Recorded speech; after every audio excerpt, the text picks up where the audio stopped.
We are moving forward with maximum power. It's VGC, the video game podcast, episode 137, with me, Jordan Midler, Chris Skillion, and Andy Robinson. This week, we're selling the car to buy Pokemon Lego. But first, how's it going, folks? Chris Skillion, how are you?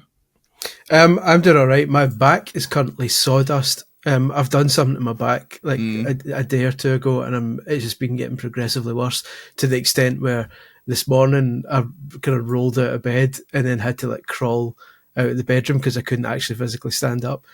I did like work out some sort of A-team style way of crawling into the kid's bed, pulling myself up onto that and standing up that way. So that's too much breakdancing. I mean, when one is offered the opportunity to electric boogaloo, one takes it. Yeah. But yeah. Andy Robinson, how was your back this morning? All right, as far as I know. Yeah. Yeah, it's all right.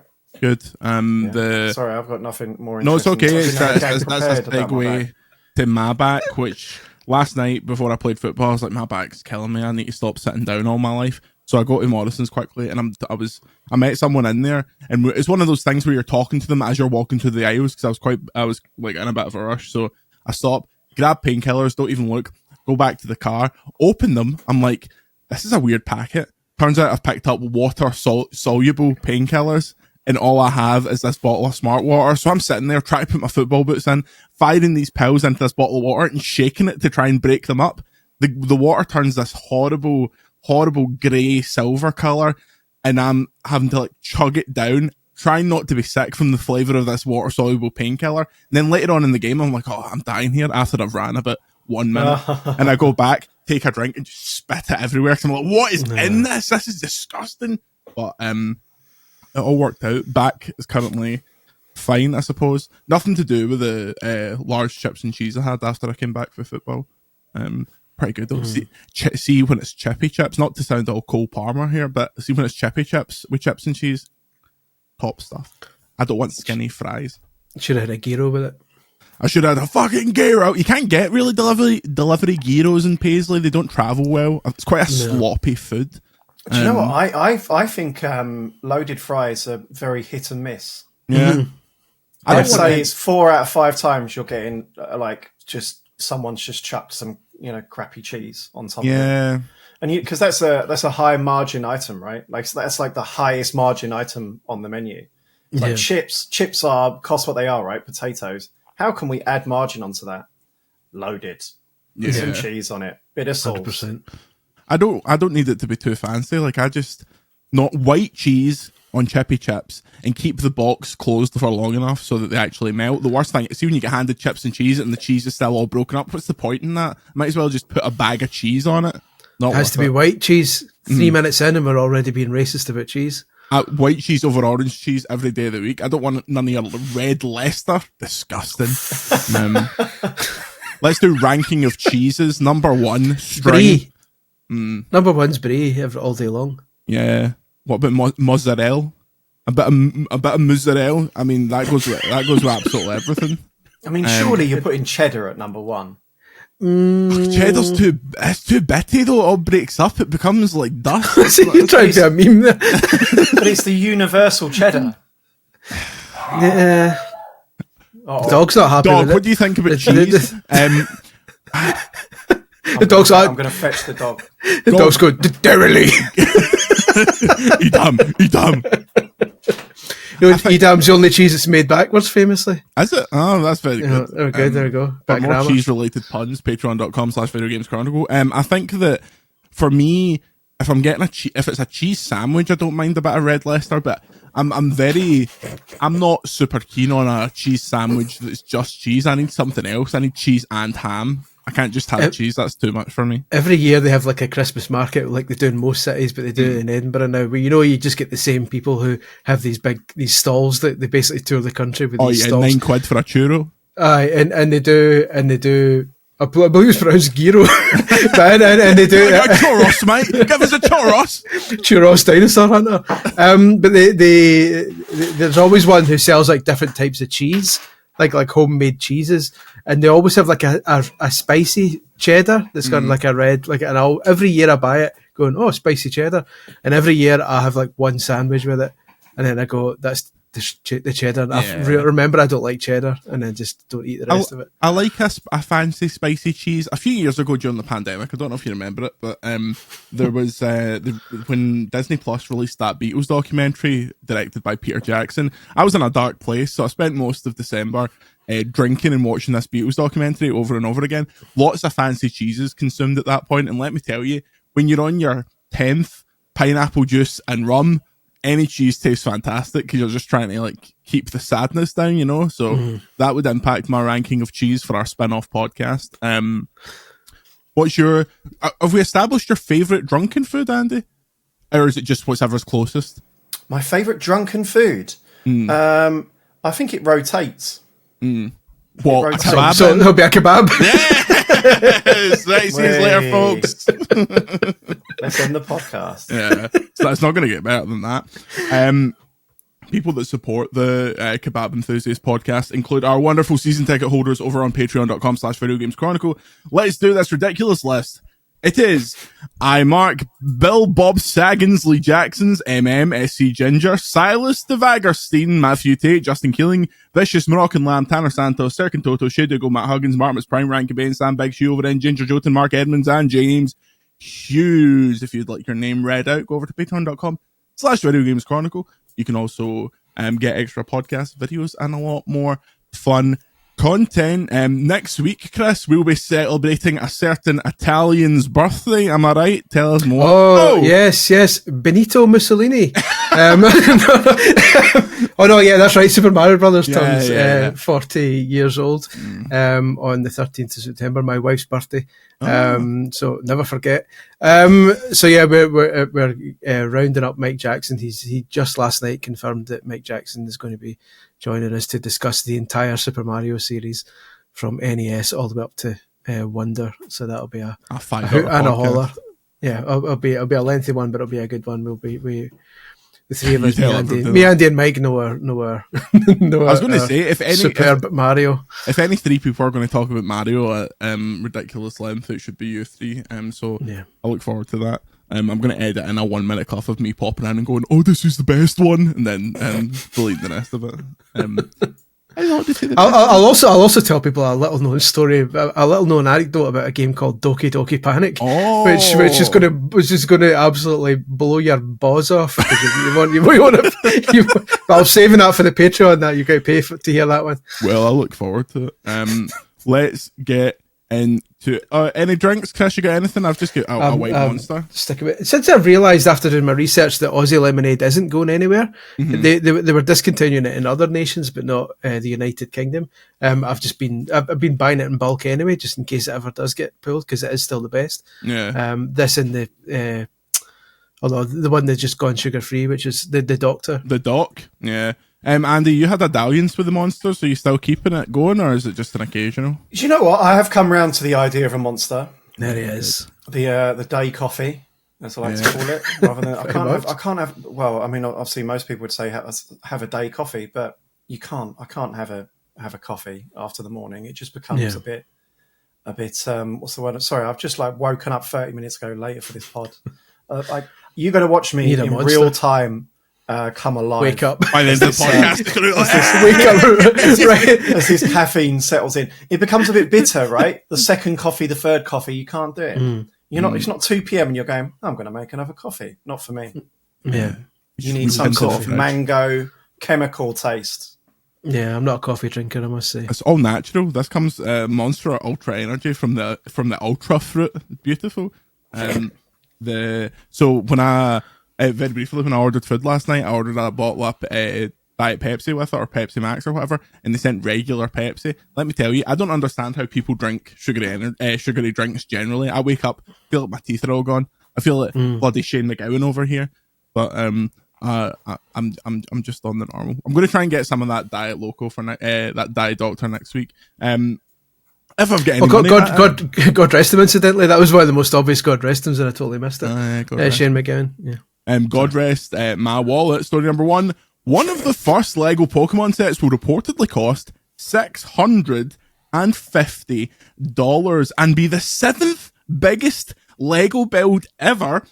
According to new information, the first wave of Lego Pokemon sets includes a Chris Gillian, a 587 piece, $60. How does that take you? Does that be okay for you? Yeah, I could just about manage okay. that, yeah. We're walking into the shop here, me and you, hand in hand as we walk anywhere. We've got a 2050 piece set, 19999. That's $200, not $20,000. I've spent more than that on Lego, so depending on what it is, I could be swayed. Okay, so if it's something that you're interested in, if it's something amazing, then yeah, okay. Okay, so we're walking hand in hand at this point. I've got my hand in your arse like the couple we are. I walk up here and I say, Chris, here's a 6,838 piece set and it's $650. What you saying? I'm saying I don't care if it's Professor Oak getting riddled by a Snorlax. I'm not spending 650 notes on anything. What could Lego this whatsoever. be? What could it possibly be? What is there in the Pokemon universe that could, like, you think about Star Wars and you go, okay, they've just announced $1,000 a Death Star's big. Yeah, I get that. There's a huge thing. And for Harry Potter, there's Hogwarts. For all these other franchises, Disney's got a big castle. Like, these things have got big things and you get it. But there's nothing Pokemon that's that big. It's going to be a Pokemon Center or something like that, isn't it? But a 650, like, what would that even, a 650? I mean, I can't claim to be a Lego expert, but I get the impression that these more expensive ones, they aim at the real nerds, right? Oh yeah, definitely. Adults. My guess it'll be like a Pallet Town or something like that, like a real deep cut nostalgia. It's more just the logistics of what could be in it for that many pieces, because usually, from the Lego sets I've built, usually when it's like a big house, like the Home Alone house or something like that, you're talking about 2,000 and odd pieces for that. This is like 3 times the size, nearly 4 times the size of that. Like, what could it be? Like you say, it had to be a Pallet Town, or my guess is that it's like the first 151 Pokemon in a big giant set. And then that way you're talking like 40 odd bricks per Pokemon, and they're like small ones. And then, so it's quantity more than one big thing. But it's going to have to be something. Do you know, my thing is as well, right, is that my relationship with Lego is that I love building them. I find it quite therapeutic. But I've got nowhere to put the things anymore. That's becoming my problem, yeah. I haven't, even like the ones that I really, really like some of those Mario ones are really smart. Like their equivalent of like the adult ones, you know, like the question mark block and like the NES. Like I'm not even going to get that. I haven't got the Mario Kart one.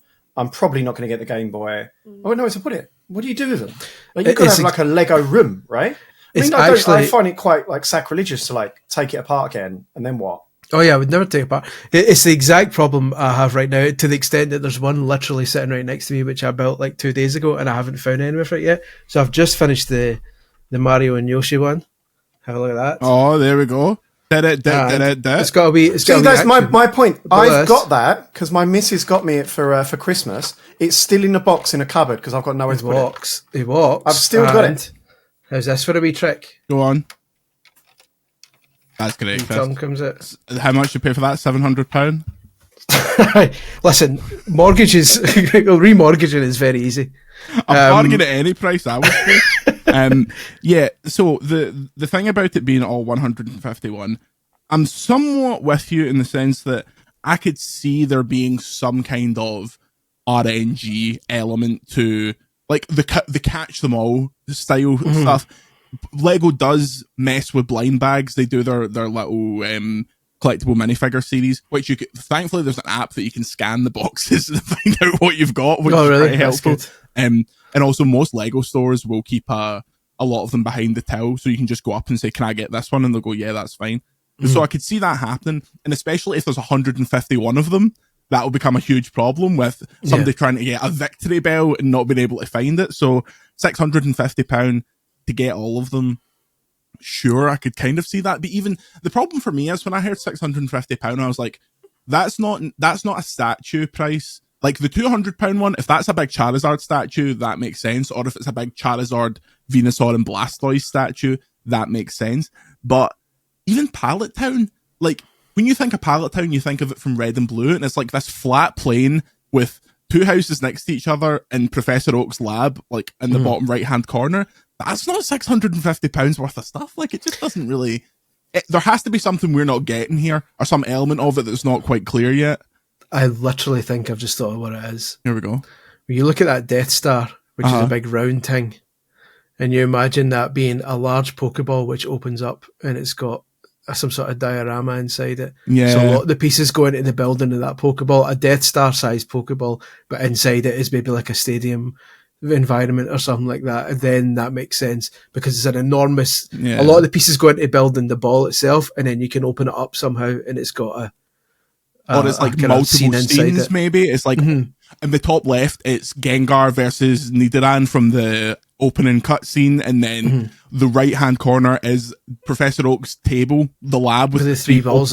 Like, I know this sounds like a cop out, but that's literally what I was thinking of when I said like Poker Center. It would be a poker center with a load of different things going on inside it, right? It's not just going to be, Joy or whatever her name is standing at the desk. Yeah. The problem they've got as well is that was it Mattel that owns Mega Blocks? Like they've had the Pokemon license for ages, and they've already done a Pokemon Center, and they've already done loads of but absolutely no one gives a crap about Mega Blocks. So I mean, Chris is about to pick one up. Your man Squirtle here says otherwise. Like that actually looks okay to me. That doesn't look terrible. The Aldi Lego. But all day, every day. I quite like the Mega ones, but they're going to have to do something different because people have already had a cheaper way to buy like just buildable Pokemon, so they're going to have to think out the box. I think this will be something that's significantly different than just like Lego Star Wars or a sub brand within Lego. Like I think Pokemon and Lego will do something that's pretty different. I hope it's not a game thing. Like I thought the Mario stuff was like quite profoundly lame, like the stuff where you're like running them on a track or whatever. Fun for kids or whatever, but not for psychopath collect. That's the thing. If it's £650, it's not for kids. So take all the gamification stuff out of this one and give us. Especially because next year's because it's the 30th anniversary, they're going to go mega hard on the nostalgia stuff. So it'll be Generation 1. It'll be really focused on the original games and the original series, and it'll be something that you can look at on a shelf when you have 650 quid of disposable income and go, oh yeah, that makes sense. That's why when Star Wars does it, it's the Death Star and the Millennium Falcon. It's stuff that people can go, okay, that's for me. It's not who's a character in Star Wars? Andy, you love Star Wars. Who's a character in Star Wars Rebels that you could make a big set out of these days for the kids? You couldn't speak to anyone who dislikes Star Wars Rebels more than me. I don't care about Star Wars Rebels. You love Clip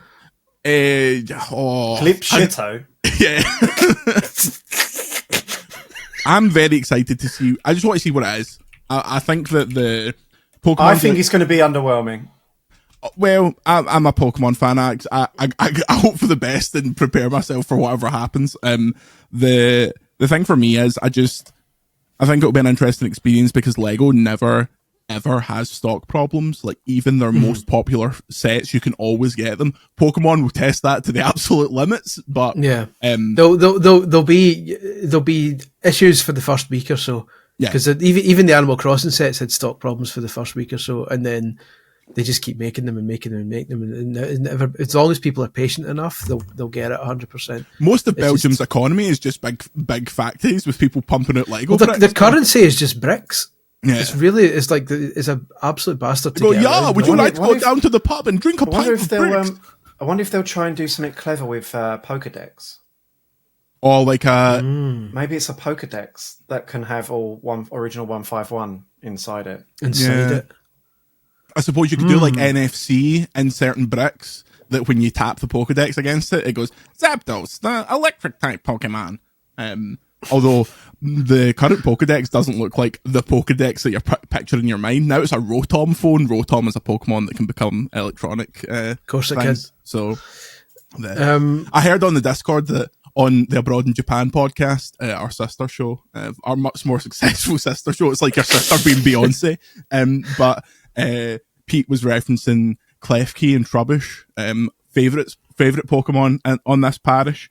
So I'm looking forward to it. There's a lot to look forward to next year for the Pokemon 30th anniversary, and I am very, very scared by how much it shall cost. Let's move on here. Kojima Productions to show future projects during TGS next month. Beyond the Strand will take place on September 23rd. There's going to be special guest appearances and a glimpse into future projects.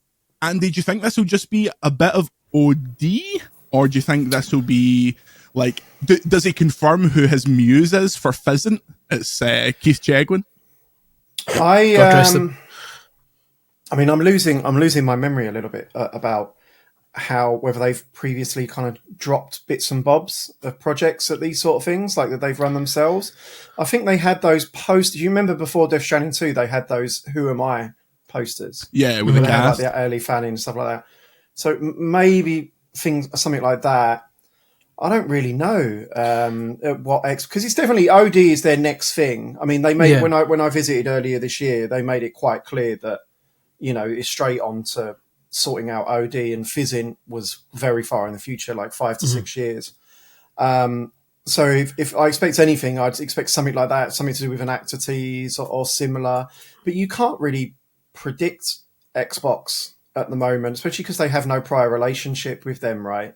I mean, obviously they're going to do the Forza thing at TGS, and you know, so maybe they would. I don't know. It's a weird one because you wonder, like, do Xbox, and I don't mean this in a bad way, but do Xbox waste 2 announcements on TGS because people in Japan don't give a shit? And so, like, it's one thing going to Japan and saying, "Oh, our next Forza is going to be in Japan." Everyone goes, "Yay!" But then surely Kojima, they'd be best suited saving him for a Game Awards announce or something like that, because I mean, they would. If they did something like this, it would be, "Hey, look, here's this actor." Or what have you. I can't imagine they would do something. I mean, I'm probably going to have egg on my face when they put out a full trailer, but it's not like they would do. It's not an and or situation, right? No. Kojima doesn't need an excuse to cut a trailer for the Game Awards. The thing about TGS for them is it's less.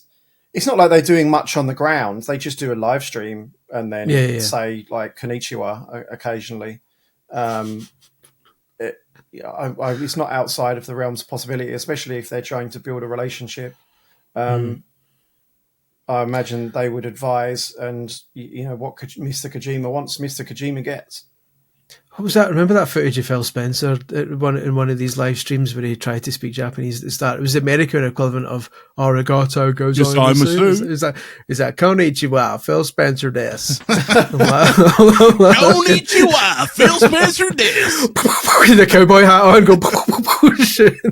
That was very good. It was quite offensive. There was almost an extremely offensive moment at the Pokemon World Championships where we were waiting to meet one of the artists, and Ross from Pokemon TCG Radio, who's learning Japanese and is pretty good at it, was like, "Oh, he's conversational," and I said, "Oh, what are you going to say to them?" And he explained it to me, and I was like, "Oh, that's cool." And he was like, "And if you want to speak to them, you can say this." And I repeated it to him, and he was like, "English is fine. Just go with English. Don't worry about it." I think that's like a real thing now, isn't it? Is that I don't know if you've looked into like learning a language recently, but the new modern kind of like approach is like how it's like kind of like absorbing it via osmosis. Like the idea is you're supposed to immerse yourself, so listen to Japanese podcasts and things like that. Like so you'd learn it how a child would, like sort of like by being surrounded. And it's quite interesting now that I've started learning Japanese a little bit more seriously over the last year. Is that the thing is, like, if you say anything to a Japanese person, they're genuinely going to compliment you anyway. You know, very. It's a country known for its great hospitality. They're lovely people, right? When you're in their hotel and paying for their restaurant, you know, so they're going to say it's great anyway. But I would like to think that because I've been listening to it for 40 years, that you do get a bit of a head up in that regard. Yeah, you get a feel for the candor. Yeah, Konnichiwa, the timbre. It's pronounced kanji, Chris. The timbre, I think I was trying to say. I'm always so impressed by people that can like watch TV shows and pick it up. Like I went to uni with someone from Hungary called Dorocha, and she's like when she speaks English, she's got kind of an American accent. And she was like, "Yeah, I watched a lot of Friends to like pick it up, and obviously we learned about English in school and stuff like that." And I was like, "Mate, I was conscripted to learn French for about 5 years, and I've picked up hee haw hee haw is a region in French. I was going to say that pretty much is a French impression. I can do je m'appelle Jordan, j'habite à Paisley on Écosse. So if I'm ever in a pinch in France and they need to know where I'm from, I can say that. I impressed my parents once when we went to Disneyland Paris as a family, like many years ago, and we were in the hotel, and like one of the doors didn't open in the hotel, the cupboard or something, so we got a guy to come and check it out, and the door opened, and the French guy was like, spoke loads of French, and I just went, je suis désolé, je ne comprends pas, je suis écossais. And mum and dad were like, oh, and they went, what? They went, what? But then the guy was like, because obviously I didn't bridge the final gap for him. I just said, we're Scottish. And the guy was like, what does that mean? And then I said, can you speak in English, please? It means we're not going to pay. He's like, I didn't bridge the final. Scottish means English, mate. We're taking your Tupperware.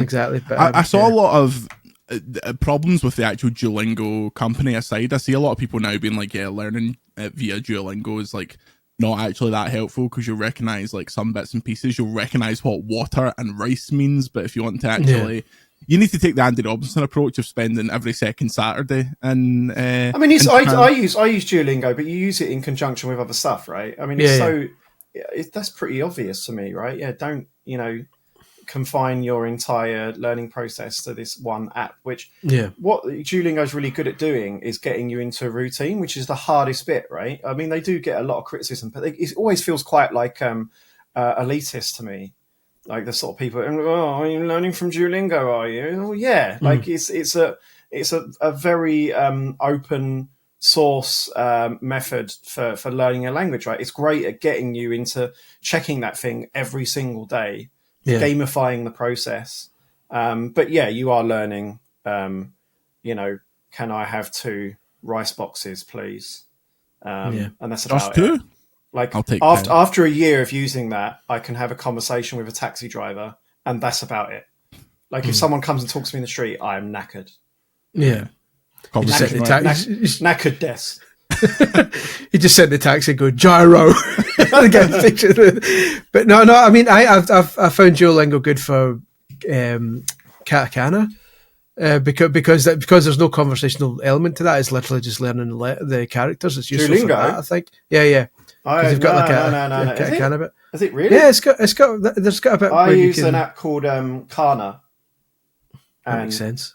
It's kind of like cards and so. Oh yeah, I reckon I learned hiragana and katakana in maybe like, I don't know. I started. It wasn't the start of this year. It was maybe like April sort of time, and I can read it now. And that is very useful. Obviously, being able to read, especially katakana, because the words are mostly Western words, right? Yeah, that's the one, isn't it? You can read, and also that's this podcast has turned into a Duolingo podcast. But that's sponsor us, Jesus Christ. Coming back round, that's useful for pronunciation, right? Because Japanese is quite phonetic. So you say like cat, re, okay, karaoke. Whereas we sort of like punch the vowels together, karaoke. Karaoke, mate. Karaoke des. That because I'm sure I've told this before, but back in the day when Street Fighter 2 first came out, I was convinced that when you were 40, I was convinced the main guy was Ryu. I always thought Ryu, and obviously it's Ryu, but we didn't know that back then. But one of my pals at school was like, actually, in Japanese, like you've got to appreciate that Japanese say these things differently. So his real name is actually pronounced Ru. So he went his entire school life calling them Ru. As in Kanga. Exactly. I had a similar problem with that where back playing SmackDown, Here Comes the Pain, a pal of mine, we were talking about, obviously wrestlers when they wear different costumes, that's usually listed in the video game as their attire. This bloke was convinced that it was pronounced artery.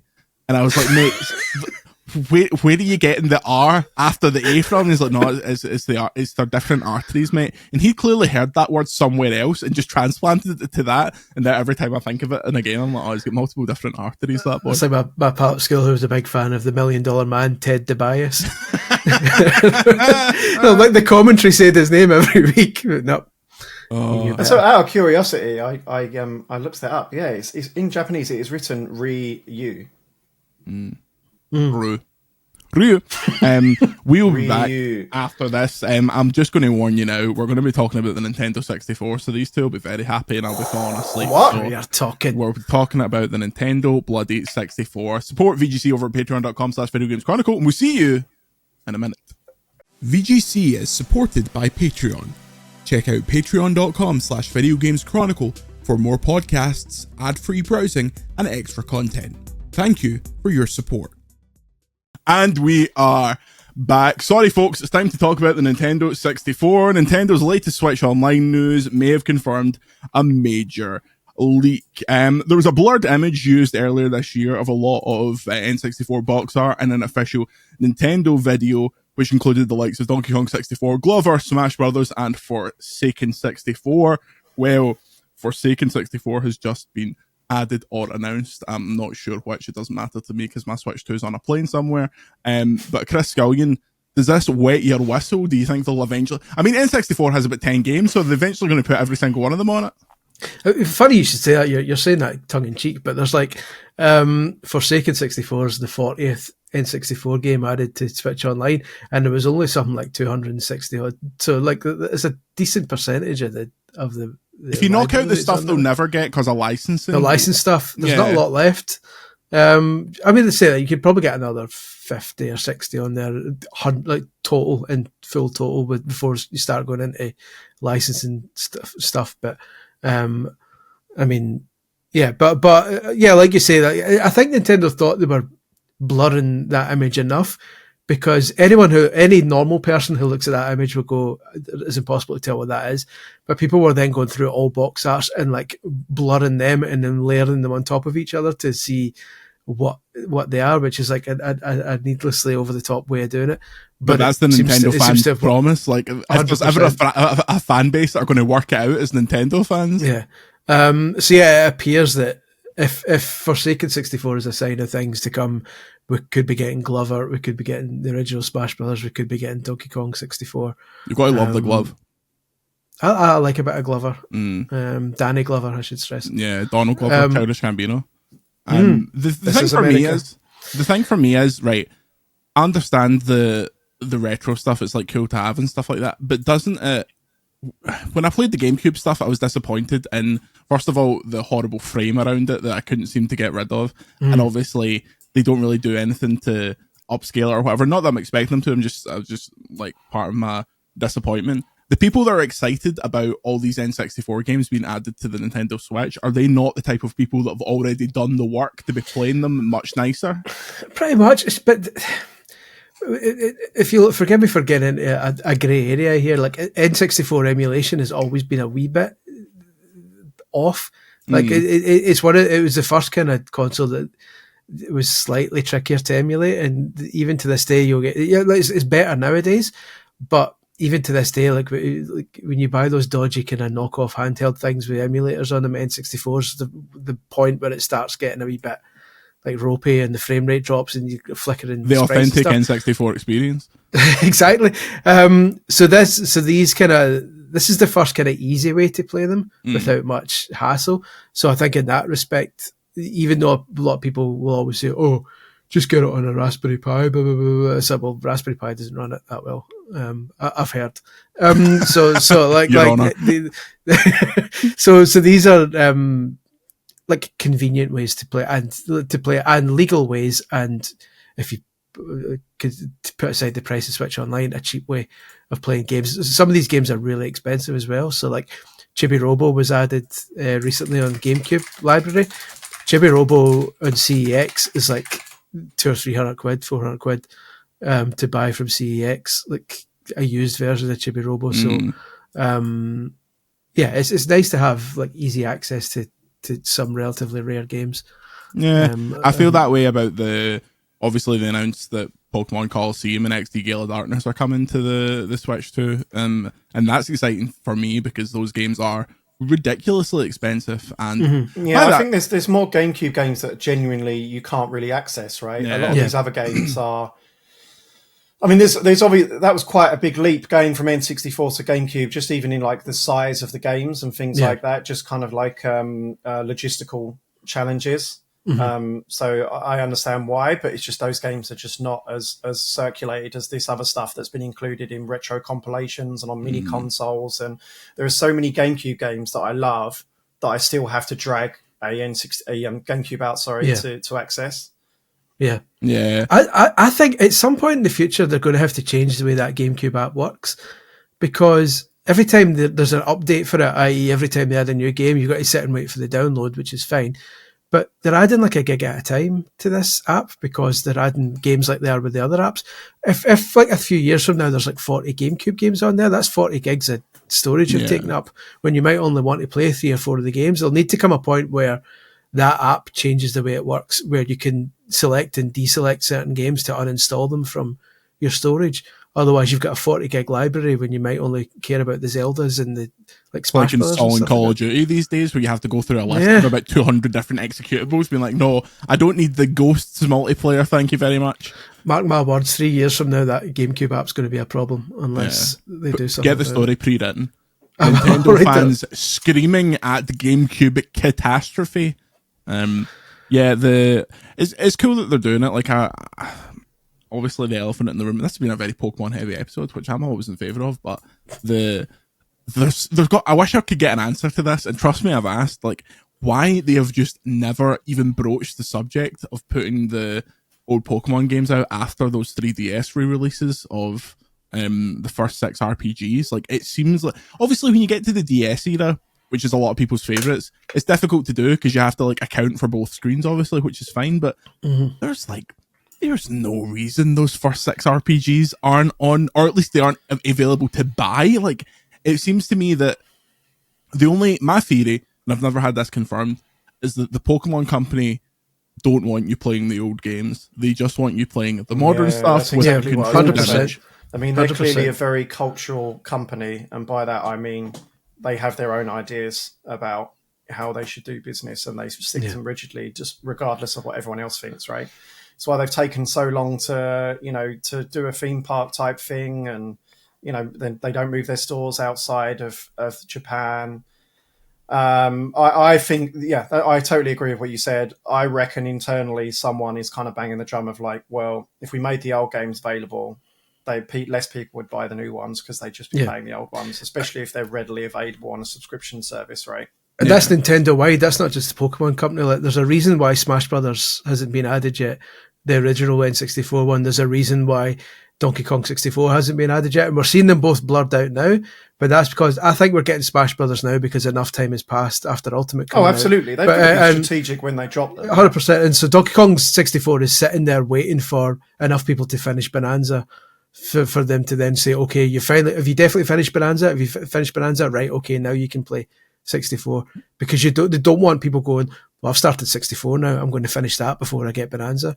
They want everyone to get Bonanza out of their system before they start digging into the retro stuff, because that's the stuff further down the line that kills time for people while they wait for the next big release. Those are the space fillers, like, oh shit, we don't have anything this month, chuck out Donkey Kong 64. That'll keep people busy.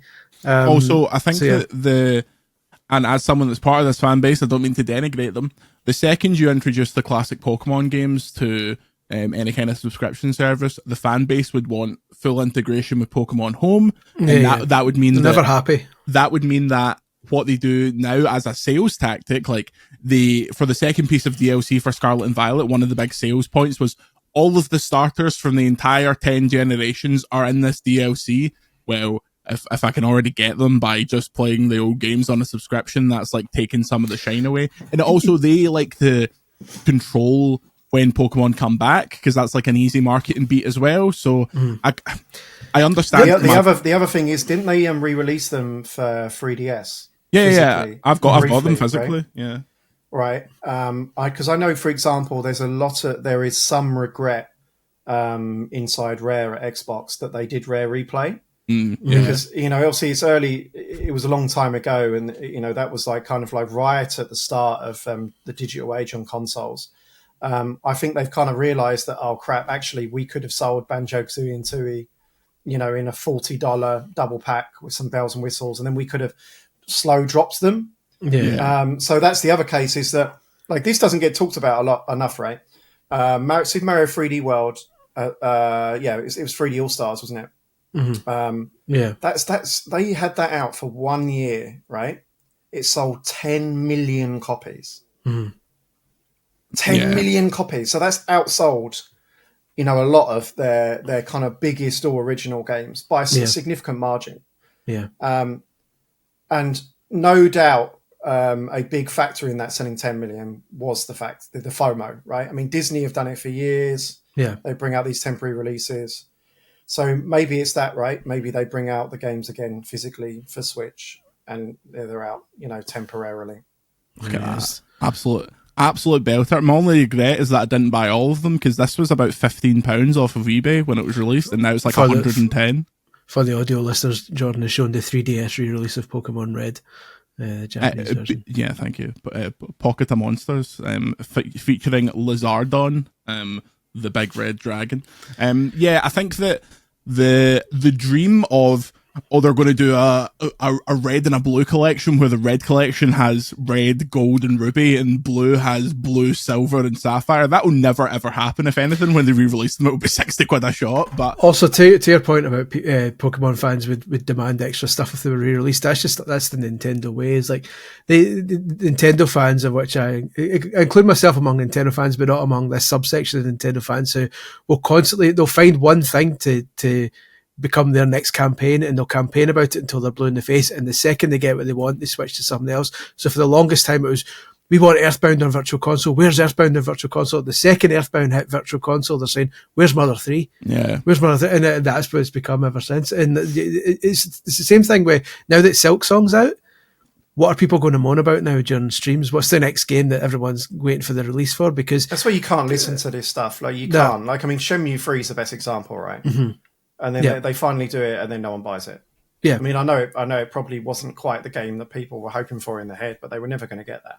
No, but it's such is life. But it's I hate Nintendo. Am I right, bros?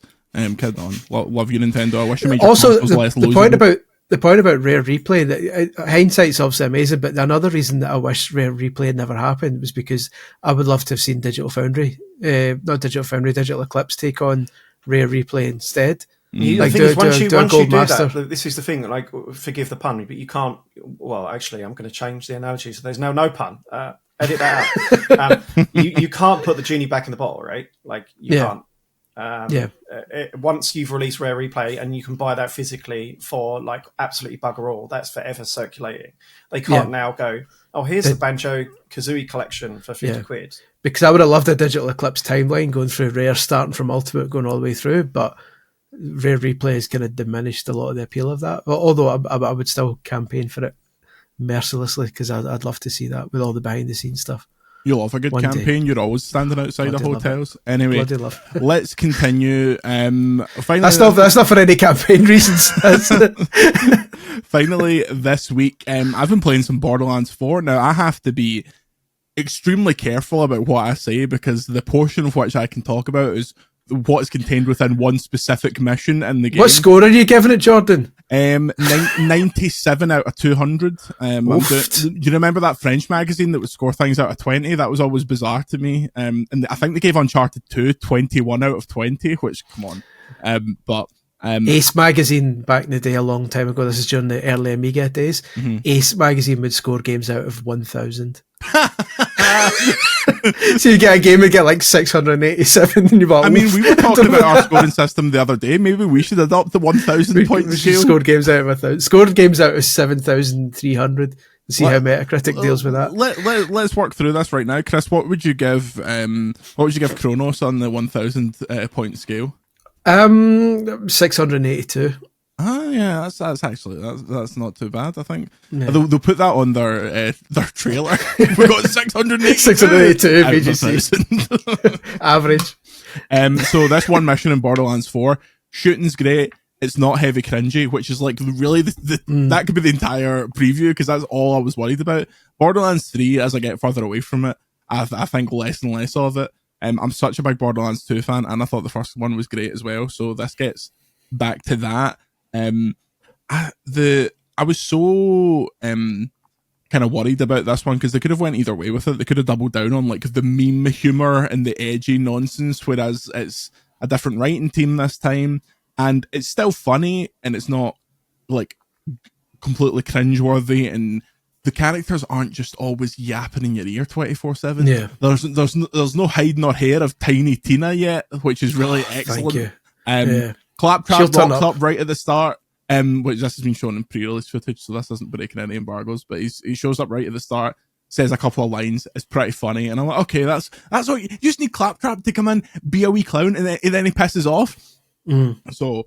But the main core is the shooting's great. There will be people for whom this is still a podcast game, which there's few better franchises for being a podcast game. Like I completed Borderlands 2 like a ridiculous amount of times just playing it over and over again. So far so good. As you can probably expect, a review coming soon. But check out my preview on the site. Very positive so far. And Hollow Knight Silk Song's out. That came out last night. Broke Steam. Broke the Nintendo eShop. I played like 2 hours of it last night. So far so good. So far so Hollow Knight. I don't get it. Like, I'm happy. That's it. That's it. I'm delighted for the people who've been waiting ages for it, and I hope you get so much out of it, that everything you want out of it.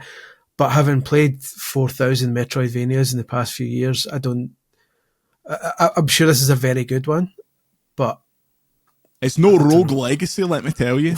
What is? That's a proper game. I love Rogue Legacy. Excellent game. One of the Vita's very best.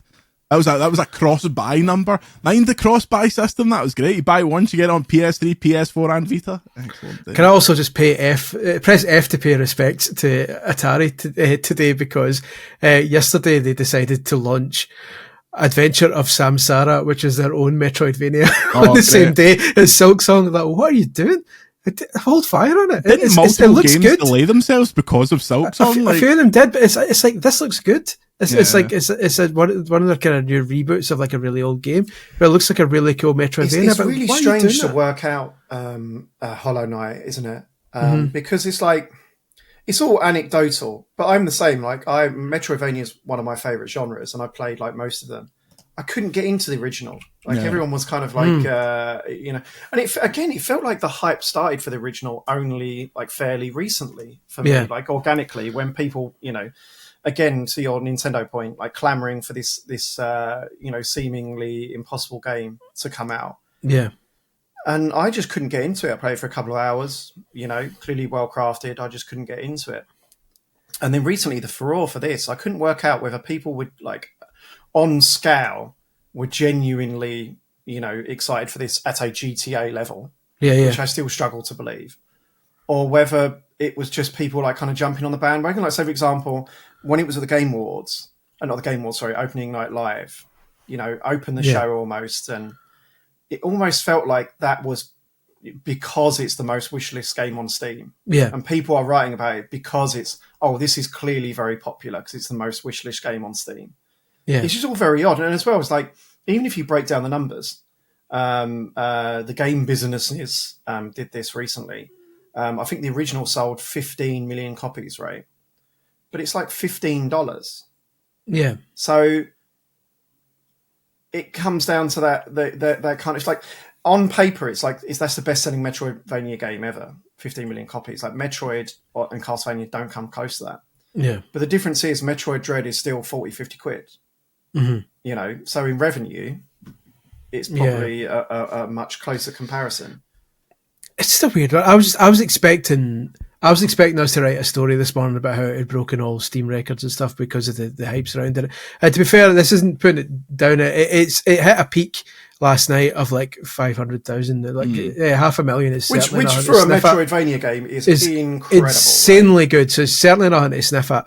I don't know if that's affected by the fact it's on PC Game Pass as well. I'd love to see those numbers, like how many PC players decided I'm just going to get Game Pass instead and have played it on that. Obviously, Xbox will have sold next to fuck all on Xbox because everyone will have just played it on Game Pass. I'll be curious to see. I mean, they've certainly made a lot of money on it. The fact that 500,000 were playing it on Steam last night, even at $20 a go, that's a lot of money made on that game on day one already. But with all the eShop breaking down and all that kind of stuff, it's going to be curious to see what the final numbers are, because it sounds like it's done exceptionally well, but not to the record-breaking degrees that you would have expected a game that's been hyped up for this long. So not to put it down in any way, I'm sure it's like sold an absolute barrel load. Utter failure, Chris Scullion. I don't know.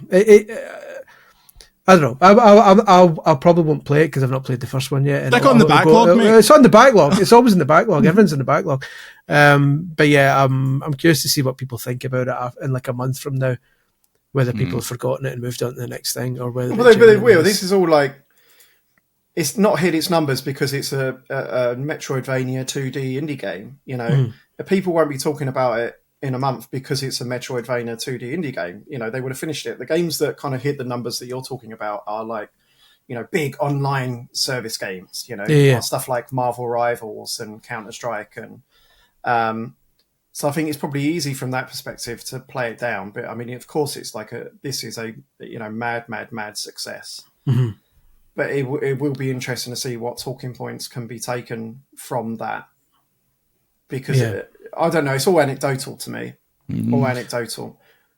It's currently 18th on the highest all-time peak in Steam history. So it's certainly been a very good start. Yeah, like there's that only list 17 is full games. of absolute mints, to be fair. Are you questioning the quality of Goose Goose Duck and Banana? Not currently. No. Which I like which a are above banana. it? Banana's a very who doesn't? underrated fruit. You can grab a banana and go, and you feel much better. If you eat a banana, I've said this. you feel much better. I've said this before. Peter Andre was once rushed to hospital because he ate too many bananas. Oh yeah, potassium poisoning apparently is a thing. Oh really? Genuinely, back in the Smash I thought you were setting up for something. I was like, how does he relate this to Mysterious Girl or Insane? Oh no. Okay. That was a legitimate medical emergency, and I'll thank you for not laughing at it. That's up there with your man from E17 running himself over with his own car.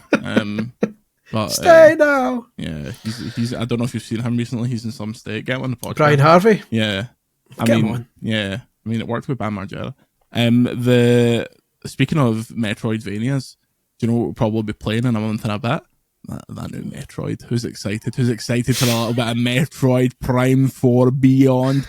This Nintendo Direct that's swithering that we assume is on like the middle of this month. That's got to be a big fat date for that. And if it's not, the game's cancelled, in my opinion. Andy, you must be cancelled. Not delayed, just outright cancelled. Totally cancelled. They're like, this is pish. You must be swinging your drawers for that one. Do you know, it's interesting, coming back to what Chris was saying about re-releases, I feel like they should have like filled me in with 2 and 3 by this point. Definitely. I've not played those games since they came out. I absolutely loved the re-release of the original, whenever that was, last year before. Yeah. But it feels like I needed a catch-up. Yeah. That I've not been given. Yeah. Especially because they put them on the Wii. They did the Metroid Prime trilogy on Wii. Like, they've put all the work in with the first one. I would assume that the second and third one would have came along quite shortly after that first one, but exactly, especially as like the story is like canonical, right? It's Metroid Prime 4. Yeah. So I don't know. There's from that sense, it's been a bit stop-start, hasn't it? The whole marketing campaign for this. I find it very odd that it doesn't have a release date. You know, you can never tell with what you're hearing from the Nintendo side is, you know, conjecture or not. But it's obviously there's lots of whispers now that, it's coming out before Christmas, or it's not coming out before Christmas. But either way, it's very, very strange to me that they've not. Especially because how they do this stuff. Usually these games are done. Nintendo finish their games and then keep them on the shelf. Yeah. And then find the best time to release them. They're under no obligation to rush this out. I don't think Metroid's going to change their Christmas. I mean, they've got Pokemon this year. They don't. They're fine. Like, that is going to be. It's weird because if there was no physical release, you would expect like a shadow drop because, like, they've got Kirby's out in November, like Pokemon's October, so September's really the only month that's free for them. So it would have made sense to do, and it's out now. But then, how do you handle the physical release of that? Then it's a weird one. Well, Pokemon's out October 16th, so I could maybe see them doing like October 31st or something like that, because I think that's a Friday, maybe. I think so. That could potentially. They release their games on Thursdays now. Well, F me then. 30th. Let's do 30th. What about Splatoon Raiders? I think we're all forgetting the the biggest upcoming game, Nobody Splatoon cares Raiders. about Splatoon. No one on earth cares about Splatoon. It's a psyop. It's just a bunch of stylish Korean kids that care about the Splatoon. same people who are buying Hollow Knight. My conspiracy theory is Splatoon has sold 5 copies worldwide. Everyone you play we'll be one of them. The kid is desperate for a Splatoon game she can play on her own. So that I think we'll be getting. Is it because you're dragging her down? Because you're shit at multiplayer games? Pretty much. You're ruining my KD. I'm not, you're not going online talking to beasts. Did they actually kill each other in Splatoon? No, I think you'll find they splat each other quite so it's substantially. You get hit with enough ink, you explode in a sense, but then you respawn. Don't tell me. Don't well. But you respawn back at the start point, all inked up and ready to go. So the merch in the Splatoon merch in Nintendo stores in Japan is quite dodgy because a lot of it just says "ink you up" on them, and that seems a wee bit sexualized. But it didn't stop the kid by like going to school with a big on PE day. Wearing a big on PE days, she goes to school in a big Splatoon t-shirt that says "ink you up" on the front of it. Can they just wear? I had a bloody uniform to do PE. They can. Apparently on PE days they tell you like it has to be a t-shirt and it has to be like shorts or trousers or whatever. But that's as far as the regulations go. I mean, she can't wear a t-shirt that says like "stop the boats" on it or anything like that. She's gonna have to. It's gonna have to be like still above board. Like ink you up is borderline, but yeah, it's that is unfathomably woke, I'm afraid. The only thing you're not allowed is specified no Celtic, Rangers, Hearts or Hibs tops. Who cares about Hearts? You can't. they're in my. I'm in Partick Hearts Thistle top won the now, Jags. Sadly. I'm sadly in Hearts territory just now, so it's not ideal. Edinburgh. Joke. Yeah. A follow up to my last time I was in Edinburgh seeing Chapel, I talked about Chillos that apparently they started on Paisley Road West, so there is locations near me. So after this podcast, I might just sack all off and sit in Chillos for the rest of the day, sampling their Ziggy fries. I feel like we are really overdue a kind of provincial local sponsorship from like Jeff's Calf or something like that. Like, you know, when you see amateur football teams and they've got on their t-shirt, it's like Peter and Peter, man and boy, car repairs. Like Jimmy's like Vape Shop. Exactly. Leo's Smoke Shop from LA. We need to get a sponsorship. I'm putting a call right now to Wings in Edinburgh. If anyone at Wings or anyone adjacent to Wings staff or owners are watching this, give us a shout. We would like you to sponsor us. Yeah. We'll discuss costs. We'll make it free. I'll happily just for the sake of having a sponsor, I'll happily just say.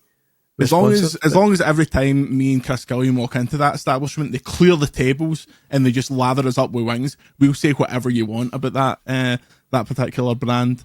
Very good. I got a fucking parking ticket when I was in Edinburgh because you know how because you parked in a wrong spot. You parked on a wheelchair. I just ditched the car.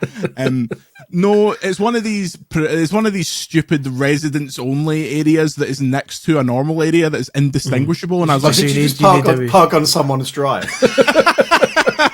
On someone's garden. It's like, what do you mean, mate?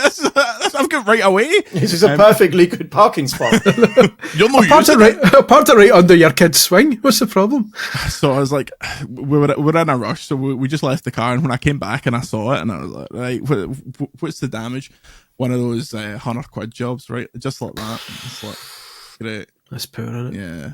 I felt like contesting it, but not only was I in the wrong, I can't be arsed. So that's a good, difficult combination of things. The parking situation in big cities is no wonder big cities are dying and the high streets are so shit now because it doesn't. They either pedestrianize the whole place, tarmac the place so you can just walk everywhere, or make it so you can, if you're going to bring in a car, they let you leave it somewhere without paying an NCP car park about £3 million. Yeah. Oh well. Fuck Edinburgh. When we do VGC Live, it certainly won't be there. In Glasgow. But it's fascinating how Tokyo works for both. Yeah. Like driving, getting around, parking, easy. Obviously, public transport, fantastic. Yeah, the train system VGC Live in Tokyo.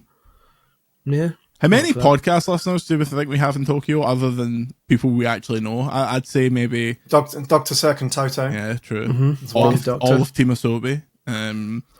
we've got to be in the next Astro game. You just turn a corner. Godzilla famously is a big fan of the podcast. Pikachu, Hello Kitty, Sanrio. Any more characters you can name, Chris? Mario, from Sanrio, or just the guy Pom who Pom hosts Purin? Takashi's Castle. Oh yeah, beat Takeshi. Craig Charles.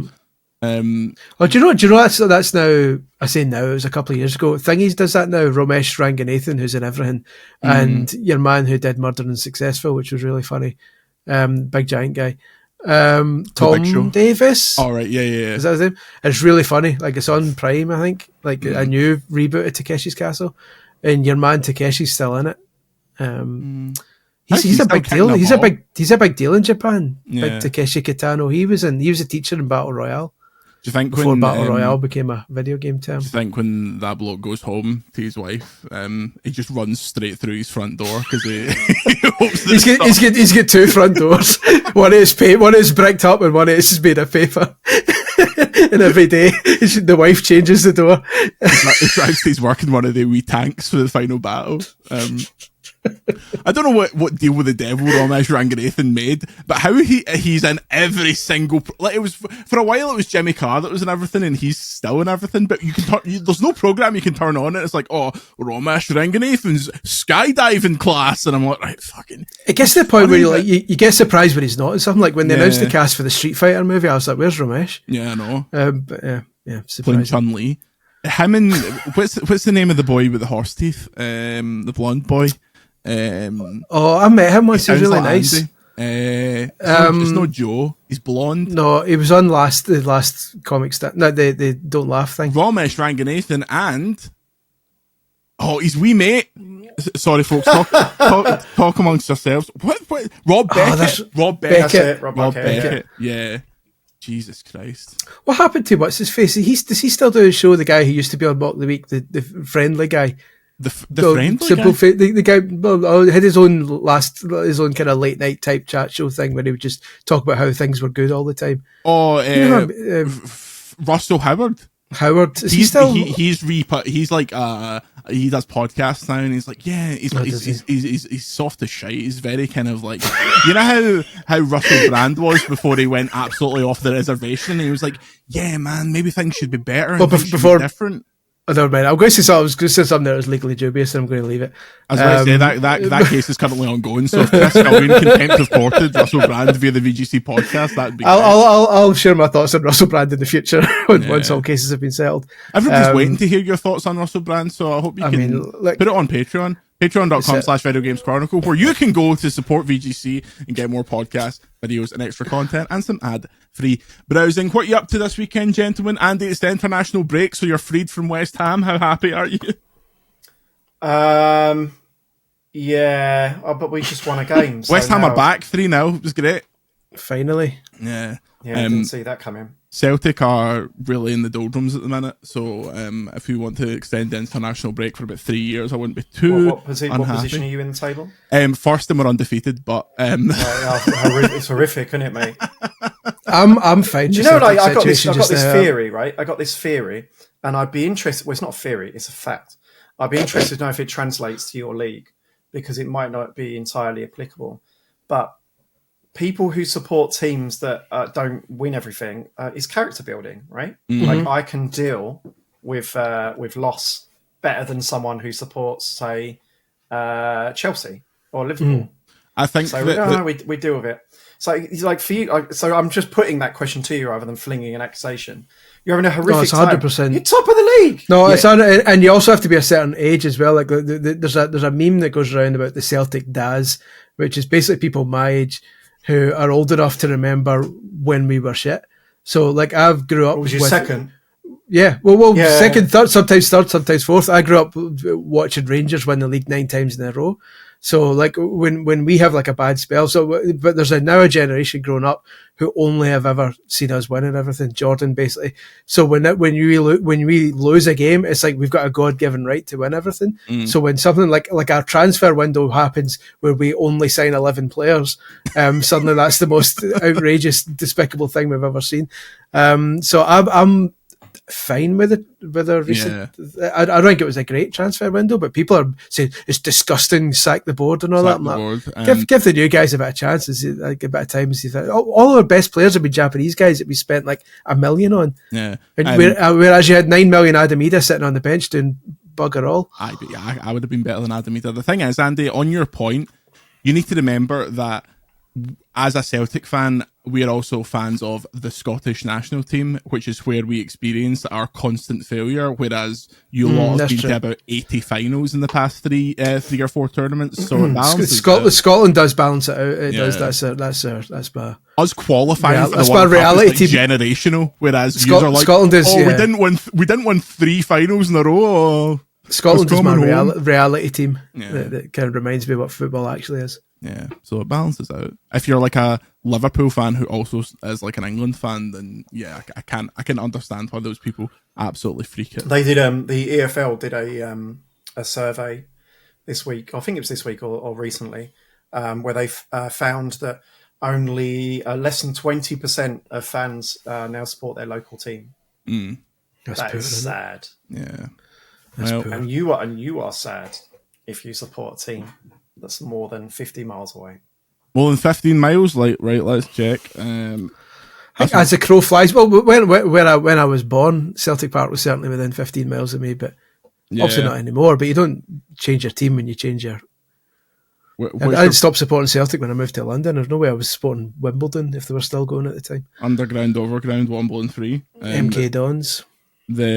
So my local team would be St Mirren, but they're absolutely so jam-pish, so I'm not interested in that. Let's see. 11.1 miles. Thank you. Glasgow Celtic champions. Thank you very much for watching this episode. Yeah, we'll see you next week. Remember, we've got lots more stuff on Patreon. If you enjoy this nonsense podcast, there's plenty more over there.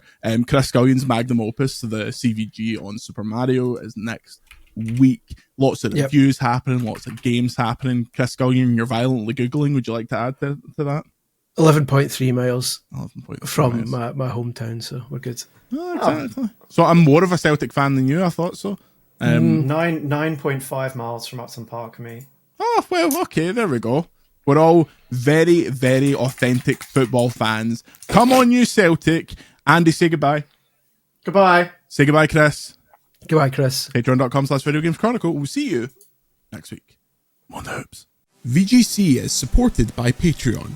Check out patreon.com/VideoGamesChronicle for more podcasts, ad-free browsing, and extra content. Thank you for your support.